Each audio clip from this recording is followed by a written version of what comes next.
Bienvenue sur le ring, l'ODJ, TV Radio, Wafa Haji. Merci, c'est Rachid. Merci d'avoir accepté. Heureuse d'être là. Des sentiments partagés. Merci. Wafa Haji, je rappelle que vous êtes coordinatrice du collectif Parité Maintenant Exact. et que vous êtes fondatrice de l'association Jossol, dédiée à la défense des droits de la femme. Des femmes. Et des hommes aussi, ou que de la femme? Vous savez, quand on défend l'égalité, on défend l'homme et la femme. Très bien, on va largement débattre, en tout cas avec vous, autour de 3 rounds thématiques. Premier round, justement, réforme de la Moudawana ou nouvelle forme sociétale. Est-ce que vous faites partie de celles et ceux qui veulent redéfinir l'ordre social au travers des revendications que vous portez? Vous nous direz. Deuxième round, équité, héritage, homme-femme. Une chance réelle d'être consacrée en 2024. Là aussi, vous nous direz, avec un point d'interrogation, bien entendu. Et troisième round, on va contextualiser par rapport, depuis que nous savons que nous allons co-organiser la Coupe du Monde. Est-ce que selon vous, Wafa Haji, au travers de la thématique du troisième round, y aura-t-il un effet Coupe du Monde sur le terrain des valeurs? On démarre avec le premier round. C'est un beau plat, hein, vraiment. Entrée, plat, Un dessert, beau comme on menu. dit. Beau menu. Premier round, réforme de la Moudawana ou nouvelle forme sociétale. Certains, en tout cas au niveau du camp, entre guillemets, des conservateurs, considèrent qu'il y a une vraie menace de bouleverser l'ordre social établi. D'abord, ce qu'il faut dire, c'est que la société marocaine est une société qui évolue et qui est en pleine mutation. Donc il est normal qu'il y ait une évolution sociale. D'ailleurs, cette évolution ne date pas d'hier. C'est une évolution que nous voyons tous les jours dans notre quotidien, au niveau privé, au niveau économique, au niveau social. Il y a une évolution. Bon, maintenant, on n'est pas là non plus pour bouleverser tout un ordre social. On est là pour accompagner cette évolution. Et il faut savoir ce que nous voulons. Si nous voulons aller véritablement vers un Maroc développé, hub financier, hub économique, porte d'entrée vers l'Afrique, et jouer un rôle réel au niveau international, et aussi donc être dans une évolution qui permette le bien-être des citoyens et des citoyennes, eh bien nous devons nous en donner les moyens. Et nous ne pouvons pas nous donner les moyens si nous n'allons pas vers une égalité, c'est-à-dire vers finalement toute la participation des femmes au développement. Or aujourd'hui, elles n'y participent pas. Donc vous en faites vous un enjeu économique avant tout. C'est un enjeu de développement global. Pas un enjeu d'ordre social qui pourrait être bouleversé. Est-ce que vous, Wafa Haji, vous considérez que cette fois-ci, c'est la deuxième réforme de la Moudawana, après celle de 2004, donc 20 ans après, est-ce qu'il faut une refonte globale de la Moudawana? Est-ce qu'il faut des ruptures aussi marquantes, en tout cas de vrais marqueurs en matière de rupture ou pas? Eh bien écoutez, moi je suis véritablement pour une réforme globale.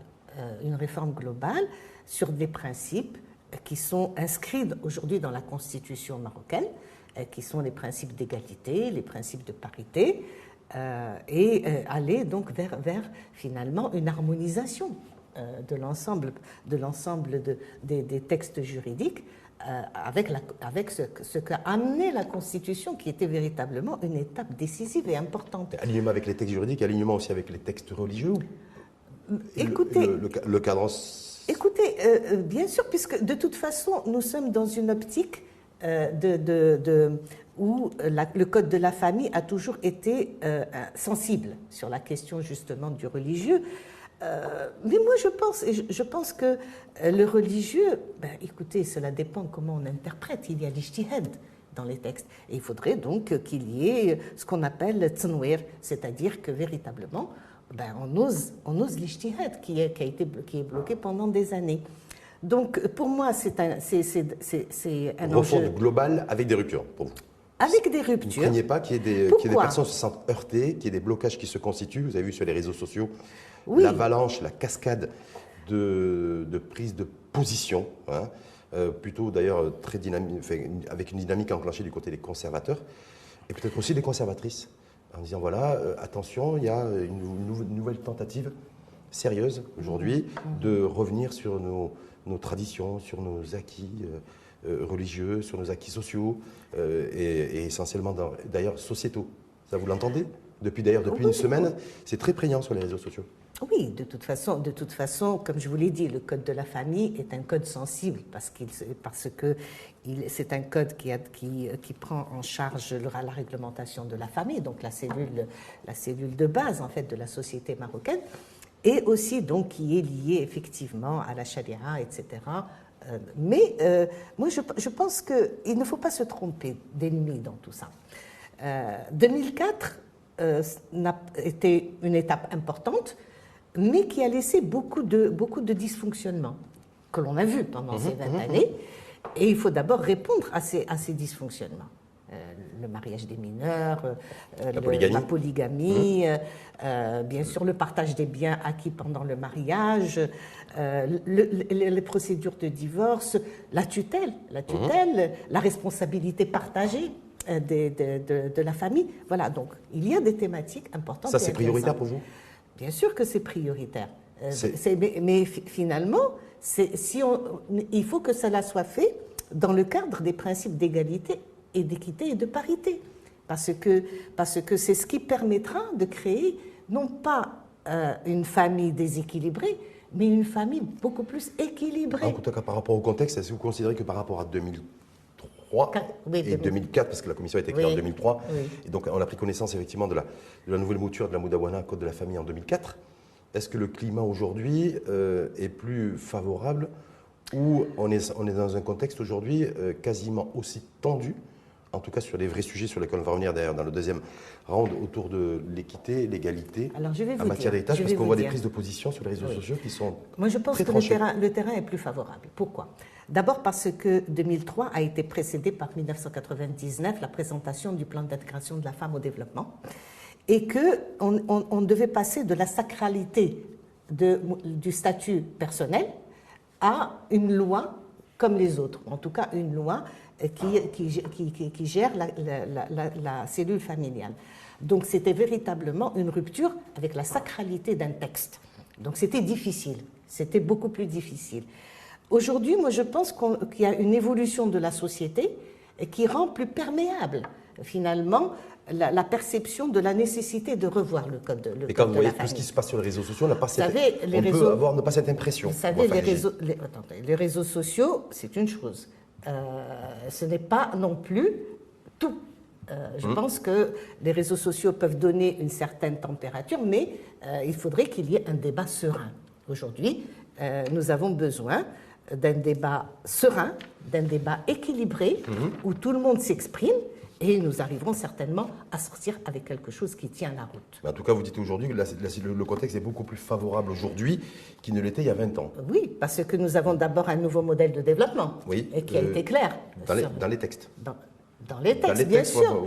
On n'a rien vu encore de concret de dérouler sur le terrain. Nous avons une constitution dans les textes avec un article 19 de mise en œuvre de l'égalité et de la parité qu'il faut mettre en œuvre. Aujourd'hui, il y a le nouveau modèle de développement qu'il faut mettre en œuvre. Ça veut dire que sur le plan de la philosophie, on est dans une tendance d'un Maroc émergent. Donc, c'est ce qu'il faut concrétiser. Est-ce que vous avez la certitude et la conviction, Wafa Hadji, que en tout cas la majorité des Marocaines et surtout des Marocains partagent votre point de vue? Moi, je pense qu'il y a beaucoup de malentendus qu'il faut lever. Et c'est pour ça que je défends un débat serein. Et un débat où les choses doivent être dites. Ce qui doit être dit doit être dit. Il y a beaucoup de malentendus concernant l'interprétation même du Coran, de la charia. Donc, il y a beaucoup d'aspects qu'il faut lever pour justement aller plus loin. Mais avec des spécialistes qui s'expriment. Parce que c'est un domaine où nous avons besoin d'experts qui viennent dire voilà ce qui est possible, voilà ce qui n'est pas possible. Ce qui est prévu dans le modèle de gouvernance qui a été mis en place. En principe, justement. Parce que les institutions qui sont là sont des qui sont dans le comité de pilotage aussi bien restreint qu'élargi, et sont des institutions qui savent ce qu'elles font. Il y a 6 institutions justement qui vont piloter, en tout cas ils ont 6 mois d'ailleurs, il y a un deadline qui leur a été donné. Est-ce que 6 mois d'ailleurs c'est un temps nécessaire? Est-ce que ça vous paraît suffisant ou pas? C'est-à-dire Vous savez, on a eu 20 ans. Oui. Donc 6 mois, moi je pense que c'est une très bonne nouvelle parce que ça veut dire qu'il y a un agenda qui est fixé pour justement aller plus loin. En tout cas, donc 6 institutions nationales qui vont piloter, en tout cas directement cette réforme de la Moudawana. J'ai observé, je voulais faire réagir là-dessus, c'est essentiellement des hommes qui vont... Il y a deux femmes. Oui, il y a deux femmes, en tout cas, c'est une effectivement. majorité d'hommes, une minorité de femmes. Est-ce que... Cela reflète ce que nous disons au niveau du collectif Parité maintenant concernant la présence des femmes dans la responsabilité. Cela reflète le fait que nous sommes encore loin, très très loin de la parité dans minorité de femmes dans les instances de décision et nationales, en tout cas, qui vont piloter en tout cas, qui vont assurer la gouvernance de cette nouvelle réforme de la Moudawana. Le fait d'être minoritaire dans cette gouvernance, est-ce que ça veut dire aussi que vous êtes minoritaire aussi dans les revendications que vous portez et que la majorité, elle est beaucoup plus traditionnaliste et conservatrice? Je ne le pense pas. Et je ne l'espère pas et je ne le pense pas. Et c'est quoi? C'est plutôt vous ne l'espérez pas ou vous le pensez pas? Je ne le pense pas. Je ne le pense pas parce que je considère que d'abord, les hommes qui sont aussi, certains parmi les hommes qui sont dans le comité de pilotage, portent aussi des idées de progrès, des idées d'égalité. Donc il ne faut pas restreindre la question de l'égalité aux femmes simplement. Donc vous considérez que dans cette instance de gouvernance aussi, il y a des hommes qui partagent en tout cas votre philosophie, votre vision du monde et votre vision de la société. Absolument, je le pense. On passe au deuxième round? Oui, allez-y. Enfin, équité en matière d'héritage, bien entendu homme-femme, une chance réelle d'être consacrée cette fois-ci avec un point d'intégration ou pas selon vous? On a l'impression en fait que c'est le seul point réel de divergence et qui est le plus clivant en tout cas au niveau de la société et qui pourrait être le plus clivant dans tous les débats qui vont se tenir dans les prochaines semaines et les prochains mois. C'est-à-dire que c'est peut-être le point qui va peut-être être utilisé par des gens conservateurs pour complètement faire dévier le débat. Et alors qu'il y a beaucoup d'autres points qui ne posent pas problème et qu'il faut régler. Mais est-ce que vous considérez que ce sujet-là, je ne l'aborde pas comme une problématique, mais le sujet de l'équité en matière d'héritage, est-ce que ça c'est le sujet le plus sensible, le plus complexe? Il est sensible bien sûr, mais je pense que c'est quelque chose où il faut un débat. Moi, ça a toujours été ma position personnelle, en tout cas, que je défends concernant l'héritage, c'est qu'il faut qu'il y ait un réel débat sur cet aspect-là. Parce que d'abord, les procédures d'héritage sont très complexes. Et qu'il y a beaucoup d'aspects qui n'ont rien à voir avec ce qui est cité dans le Coran, déjà. Donc, il faut déblayer. Ce qui Est-ce qu'on va avoir le temps de le faire? Je rappelle qu'il y a 6 mois, et je rappelle aussi qu'en 2003, lors de la mise en place de la commission qui a assuré son livrable en 2004, la question et le sujet de l'héritage avaient été évacués. Oui, c'était une volonté, parce que, comme je vous l'ai dit, c'était quand même une situation difficile où il fallait d'abord s'attaquer à la sacralité du texte et passer du code du statut personnel à un code de la famille. Je pense que cette sacralité aujourd'hui n'existe plus. C'est un texte. Mais la sensibilité du sujet, par contre, elle existe toujours, on est bien d'accord? La sensibilité, bien sûr, elle existe. Avec la même intensité ou pas, selon vous? Je pense qu'il y a beaucoup de familles qui seraient pour, quand même, qu'il y ait une avancée sur cet aspect-là, parce qu'elles vivent le problème. Quand, par exemple, on voit la question des familles qui n'ont que des filles et où il y a un cousin éloigné qui peut hériter, je pense qu'il y a beaucoup de familles auxquelles le problème se pose et qui aimeraient bien qu'on trouve une solution. Ils ont également la possibilité d'organiser, eux, le testament du vivant. Et difficile. Ça se fait de plus en plus, apparemment, pour Wafa Hadji. Je sais que ça se fait. Pour ces personnes-là qui sont confrontées à cette réalité-là, ils ont cette option. Donc, du coup, certains considèrent qu'on n'a pas besoin de statuer pour tout le monde là-dessus et en même temps, ça permettrait effectivement de sécuriser un petit peu tout le monde et de laisser de côté l'équité en matière d'héritage homme-femme. Vous pensez par exemple que la femme qui hérite du 8e de la fortune de son mari, c'est équitable aussi? Parce que là aussi, c'est une question qui se pose. Donc est-ce que c'est cité dans le Coran? C'est pas cité dans le Coran. Donc il y a des aspects, il y a beaucoup d'aspects qu'on peut, comme je vous dis, déjà déblayer, et le temps est là. Parce que, vous savez, nous avons des spécialistes et des experts dans le domaine. Et ils sont dans le comité de pilotage. Ils savent déjà ce qui peut tout de suite être fait. Maintenant, après... Est-ce que vous pensez que la question de l'héritage et de l'équité en matière d'héritage fait partie justement des choses... Je l'espère. Si je vous dis qu'a priori, je n'ai pas la prétention d'être bien informé, mais c'est un sujet qui est peut-être un peu plus, qui est dépriorisé. C'est-à-dire, effectivement, sur la garde parentale, la tutelle, en tout cas, la tutelle parentale, c'est effectivement, il y a de la marge sur le mariage des mineurs, sur lequel on va revenir il y a de la marge. C'est possible. Mais sur l'équité en Moi, matière je n'ai pas d'héritage, d'informations. il y a une marge relativement réduite. Or, vous qui êtes militante Je depuis de longues années. Je n'ai pas d'informations sur cet aspect-là. Moi, tout ce que je dis, c'est que il y a énormément d'aspects, effectivement, qui sont prioritaires. La question du mariage des mineurs doit être totalement interdite. C'est véritablement un crime envers Quand vous dites interdit, c'est quoi? Ça serait, vous appelez effectivement à ce que le mariage des mineurs soit totalement aboli, donc plus de dérogations possibles pour les juges. Plus de dérogations possibles. Et s'il y a dérogation, et s'il y a le non-respect de la loi, c'est quoi? Est-ce que vous faites partie de celles et ceux qui disent qu'il faudrait du pénal? Il faudrait pénaliser aussi, comme on pénalise les relations sexuelles hors mariage entre personnes consentantes. Il faudrait demain... Moi, je n'irai pas jusqu'au pénal, mais je pense qu'il faut l'interdire. Mais bien sûr, il y a après, il y a tout l'aspect des enfants nés hors mariage aussi qui se pose et qu'il va falloir régler justement avec la question de la reconnaissance de la paternité, et non seulement de la paternité, de la filiation, mais également de ce qui suit la filiation en termes de charges et d'obligations.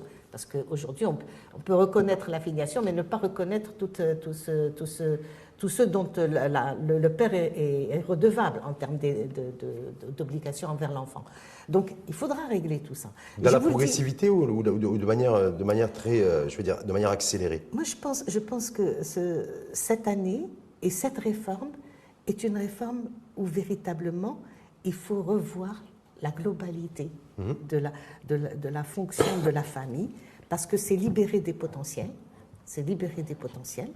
et c'est aussi créer un cadre plus serein au niveau familial, parce qu'aujourd'hui, moi je sens que, et je pense que les sociologues pourront le vérifier, qu'il y a beaucoup de conflits et de violences au sein de la famille marocaine. Au sein de la famille marocaine, au sein des relations entre les hommes et les femmes, vous avez l'explosion et la croissance aussi des divorces sur le dernier chiffre officiel. Donc au contraire, il faut aller vers une réforme qui stabilise, qui réconforte les deux, l'époux et l'épouse, dans une cogestion, dans une co-responsabilité qui permette à la famille d'être plus sereine. Juste un chiffre là-dessus pour vous faire réagir, à peu près, je crois, entre 65 et 70% des divorces prononcés ces dernières années se sont faits suite à un accord commun. Est-ce que ça, c'est quelque chose effectivement, un indicateur positif ou pas? Écoutez, ça veut sachant dire qu'il y a une croissance exponentielle des divorces.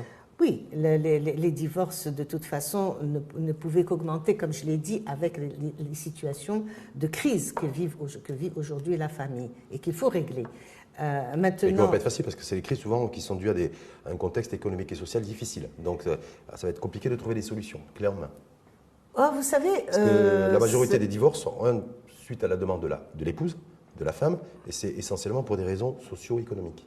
Ah oui. Quand on va dans le détail et qu'on affine.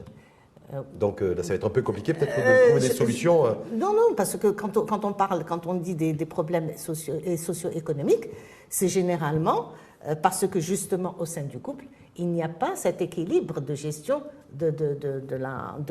par exemple, du budget familial, de la contribution des femmes qui souvent n'est pas reconnue, puisque... N'est pas reconnue, n'est pas effective parfois dans des cas aussi. C'est vrai, n'est pas effective dans des cas aussi, donc c'est ça qui frustre aussi. C'est pas le général. Hein. La plupart des femmes contribuent aujourd'hui. Je pense que je ne pense pas aujourd'hui que les ménages peuvent vivre sans qu'il y ait l'apport des deux conjoints. Économique, l'apport économique des deux conjoints. Donc, à mon avis, effectivement, le fait que ça soit d'un commun accord et que ça soit négocié, c'est une bonne chose. Maintenant, peut-être qu'il faudrait introduire la médiation familiale au sein des tribunaux, plutôt qu'un jugement simplement rendu. Quand on a des dizaines de milliers de divorces par an, ça va être compliqué de mettre en place des structures dans chaque, en tout cas parallèlement, à chaque tribunal de la famille, on est sur 150 000, 200 000 divorces par an, c'est énorme. Oui, mais justement, il faut absolument... La médiation familiale permet parfois de résoudre des aspects et d'éviter le divorce. Donc elle est importante. Est-ce que cette croissance des divorces aussi doit être prise en compte aussi dans tout ce qui est cette question d'héritage et d'équité aussi? Est-ce qu'il faut l'associer aussi dans la réflexion? Voilà, il y a de plus en plus de personnes aussi qui divorcent, et qui divorcent très souvent, ou en tout cas trop souvent avec des enfants. Et donc cette question cette équité et cette question d'héritage aussi, voilà, comment l'intégrer, comment la prendre en considération? Écoutez, d'abord, il faut introduire le partage des biens qui ont été acquis en cours de mariage, parce que très souvent, ce n'est pas le cas. Très souvent, les biens ne sont pas partagés. Donc, il faut qu'il y ait une régularisation aussi. C'était une des demandes de Partage équitable, c'est-à-dire qu'on achète le bien ensemble, si on divorce, on divise en deux, on divise l'apport en deux, ou parce que dans la majorité des cas, c'est plutôt le mari qui assure la charge du bien. Donc, alors, très écoutez, souvent, pas dans tous les cas, mais en tout cas relativement souvent. Quand on dit c'est le mari qui assure la charge, d'abord, ce n'est pas très souvent. D'abord, je remets en cause cela. Deuxièmement, vous oubliez la valorisation du travail des femmes au sein du ménage. Peut-être qu'il n'y a pas un apport en nature, en économique, en espèces, mais il y a aussi un apport en nature à travers le travail qu'elles font, le travail domestique qu'elles mènent. Maintenant, ce que l'on avait proposé déjà en 2003 et qui n'avait pas été retenu, c'est qu'il y ait la possibilité, et je pense que ça peut exister, que les biens acquis pendant le mariage, qu'ils soient au nom de la femme ou au nom de l'homme, puissent être partagés en cas de difficulté. De manière équitable. Absolument. Et puis en même avec temps, ou sans qu'on ait des enfants oui. Ou surtout quand il y a les enfants? Ou essentiellement quand il y a des enfants? Bon, essentiellement quand il y a des enfants, mais je pense que de toute façon, le partage des biens acquis pendant le mariage n'a pas d'influence sur la pension, donc c'est autre chose. Il y a eu la rumeur qui circule sur les réseaux sociaux, comme quoi, dans la prochaine Moudawana, en cas de divorce, le mari serait dans l'obligation de quitter le domicile conjugal lorsqu'il y a des enfants et laisser donc la maison et le toit à son épouse et aux enfants. Vous avez vu cette rumeur sur les réseaux sociaux? Très commentée. Très commentée, très diffusée, très commentée. Je n'aime pas commenter. Ça vous irait, vous, ça, éventuellement, en cas de divorce aujourd'hui, se dire, voilà, pour protéger la famille, protéger la femme et les enfants, que le mari se retrouve dans l'obligation de quitter le foyer, de manière à ce que les enfants... Oui. C'est déjà le cas. Ça ne se fait pas de manière automatique. Ça ne se fait pas de manière automatique, mais c'est déjà le cas. C'est-à-dire que Donc vous n'êtes pas contre? Pour la protection des enfants, il faut qu'ils restent dans le foyer. Vous savez que ça fait peur à certains hommes, ça. Je comprends que ça puisse leur faire peur, je le comprends. Mais c'est pour ça que je vous dis, la médiation familiale permettrait d'adoucir énormément de choses plutôt que le jugement au niveau du tribunal. Donc la médiation familiale me semble un excellent outil pour pouvoir justement gérer les difficultés des couples. Donc faut-il qu'on soit en capacité de faire du cas par cas? Il le faut, c'est important. Il faut qu'on se donne les moyens si on veut aller de l'avant. En tout cas, 2024, parce que je rappelle que le livrable doit être, en tout cas les recommandations doivent être remises à la plus haute autorité de l'État. Absolument. Donc, 2024, donc 6 mois, on se retourne au mois de mars. Au mois de mars. Avec la période du Ramadan, c'est plutôt l'avantage ou l'inconvénient? On sera dans un mois spirituel? Au contraire, c'est très très bien. Moi, je pense que c'est une excellente chose. Et puis mars, le 8 mars, c'est aussi la journée internationale de la femme. Et très souvent, le retour du beau temps avec le printemps. Exactement. Enfin, juste la dernière petite question, on va passer au troisième round. Est-ce que donc, du coup, c'était la thématique d'ailleurs de ce deuxième round, une chance réelle d'être consacrée à l'héritage, l'égalité? Cette fois-ci, 20 ans après, est-ce que vous avez été évacué il y a 20 ans? Est-ce que vous dites... J'espère d'abord que beaucoup de choses dans cet aspect-là soient déjà clarifiées, qui n'existent pas forcément dans le Coran. Et deuxièmement, qu'on puisse avoir un débat serein sur cet aspect-là qui nous fasse avancer. Troisième round, on va essayer de contextualiser. Vous avez vu comme moi, comme nous tous, il y a 48 heures déjà, enfin il y a un peu plus, il y a quelques jours, donc l'annonce officielle du fait qu'on a été retenu par la FIFA comme candidat pour co-organiser la Coupe du Monde en 2030, donc avec l'Espagne et le Portugal, même s'il y a certains matchs au début qui vont se dérouler en Amérique du Sud. Est-ce que là, c'est plutôt une bonne nouvelle pour nous tous, mais une bonne nouvelle pour des femmes comme vous, militantes, c'est-à-dire voilà, ça va être aussi un soft power aussi comme enjeu pour le Maroc, et de se dire voilà, ces droits, cette équité homme-femme, on doit aussi pouvoir, entre guillemets, surfer sur cette bonne nouvelle. Certainement, parce que vous avez déjà vu au niveau de la Coupe du Monde, la dernière Coupe du Monde à Qatar, les femmes marocaines étaient très présentes déjà dans les stades, elles ont fait le déplacement. Et elles étaient aussi dans les rues pour fêter les victoires de notre équipe marocaine. Et je pense qu'effectivement, ça doit être un soft power, puisque beaucoup de matchs vont se passer ici. Une trentaine de matchs à peu près au Maroc, en tout cas. Une trentaine de matchs vont se passer au Maroc pour justement que la femme se libère, s'émancipe et aussi investisse d'autres espaces. Donc ça veut dire que Wafa Hadji, vous considérez que dans ce qui va être décidé, en tout cas dans ces 6 mois, vu qu'il y a cette bonne nouvelle d'organisation de Coupe du Monde, il y a la CAN en 2025 et la Coupe du Monde en 2030, ça pourrait être très positif au point où l'équité en matière d'héritage homme-femme soit légiférée clairement et de manière... Je dirais, des vrais sujets sensibles, est-ce que et passionnels d'ailleurs, c'est pour ça qu'il y a beaucoup d'agressivité d'ailleurs sur les réseaux sociaux. Oui, absolument. Est-ce que cet effet Coupe du Monde sur le terrain des valeurs, pas sur le terrain du ballon rond et du sport, voilà, sur le mais terrain, sur le terrain des valeurs, est-ce que ça peut faire bouger un peu le curseur? Je le pense. Je pense que sur le plan des valeurs, on peut avancer énormément. D'abord sur des valeurs de responsabilité plus grandes, parce que organiser 2 grands événements comme cela responsabilise plus les gens, nous, les citoyens et les citoyennes, même si les dirigeants sont responsabilisés, mais c'est notre responsabilité également. Donc, je reviens aussi au discours de Sa Majesté sur le sérieux, sur le jiddiya. Dans des derniers discours. Dans le discours du trône. Et je pense que, bon, pour Sa Majesté, moi je ne vais pas interpréter, mais je pense que c'était ça la voie. C'est qu'il faut aller vers plus de sérieux, qu'il faut aller vers beaucoup plus de solidarité, d'équité et d'égalité. Parce que c'est comme ça que le Maroc de demain pourra se faire, dans un sens qui permettrait véritablement à tout le monde d'y contribuer, hommes et femmes. Vous avez dit précédemment, que vous avez pris comme référence, d'ailleurs, la dernière Coupe du Monde, qui décembre 2022 au Qatar, en disant voilà, il y avait plein de femmes et de femmes marocaines qui étaient dans les tribunes, plein de femmes aussi qui sont descendues dans la rue suite aux différentes victoires de l'équipe nationale, qui ont été marquées aussi, qui ont repris d'ailleurs en boucle le Nia de Walid Regragui. Exactement. Mais ça, ça c'est purement sportif. Pensez. On a vu, je ne sais pas, je vous posais la question, est-ce que du coup on peut l'amener aussi sur d'autres terrains que le terrain sportif? C'est-à-dire, voilà, évidemment. On peut avoir aussi être traditionnaliste, ultra conservateur, et c'est un droit d'ailleurs de tout à chacun, et puis en même temps être supporter de l'équipe nationale et être, voilà, c'est-à-dire il y a le terrain sportif d'un côté, et puis le terrain des valeurs, et des valeurs partagées ou pas de l'autre. Mais je pense que notre équipe nationale, avec son entraîneur et surtout avec tout le staff finalement, a quand même mis en exergue des valeurs importantes, comme vous l'avez dit, Nia, c'est le Quddam.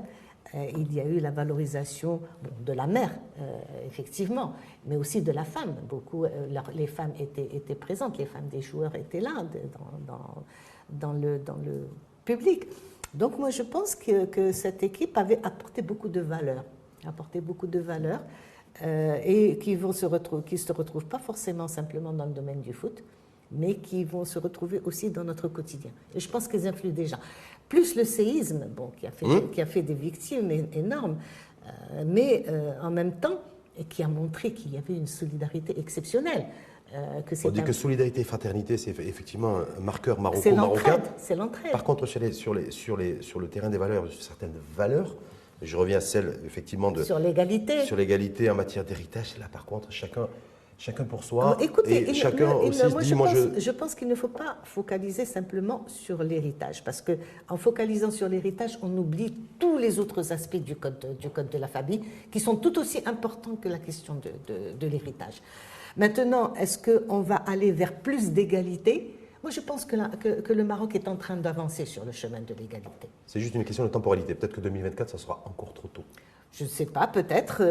Cela dépend de ce que nous voulons. Si nous voulons être prêts pour 2030, c'est-à-dire avec les objectifs de développement durable qui, en principe, prennent fin en 2030, où on a quand même des obligations. Le Maroc a pris des obligations internationales. Cité d'ailleurs dans la lettre royale. Dans la lettre royale, absolument. Mais donc il faut être... Peut-être qu'en abolissant le mariage des mineurs, en abolissant la polygamie, ça suffira pour être dans les clous des objectifs du développement durable. Peut-être, moi je ne le pense pas. Ce n'est pas mon avis. Moi, mon avis, c'est qu'il faut aller vers plus d'égalité, parce que je vais vous dire une chose, par exemple. Si vous avez une co-responsabilité au niveau qui est reconnue juridiquement au niveau de la famille, cela permettra aux femmes, par exemple, de prendre en charge avec eux, dans leur mutuelle, les enfants. Ce qui n'est pas le cas aujourd'hui, parce qu'elle n'a pas le statut de responsable. Ça lui permettra de faire énormément de choses pour ses enfants. Sur le plan même économique, ça peut réguler beaucoup de choses, même au niveau de la famille. C'est même un enjeu de point de croissance. Absolument. On est bien d'accord là-dessus. D'accord. Mais peut-être que c'est-à-dire justement pour dans les objectifs, dans les clous de l'équipe du développement durable et cet alignement entre les textes juridiques et l'évolution de la société, peut-être que interdire le mariage des mineurs, abolir définitivement la polygamie, dans un premier temps, pourrait suffire et que l'équité en matière d'héritage, c'est un horizon peut-être un peu plus large. Oui, mais il y a peut-être un peu trop tôt. Il y a la tutelle, il y a la garde des enfants, il y a énormément de choses. Sur le vrai sujet d'ailleurs. Et qui est la question justement de la reconnaissance de la filiation, la prise en charge, quand on reconnaît la filiation hors mariage, de toutes les obligations. Il y a tous ces aspects-là aussi, que je vous l'ai dit, qui sont tout aussi importants que la question de l'héritage. Maintenant, il faut un débat sérieux. C'est ce qu'on a fait aujourd'hui. Je l'espère.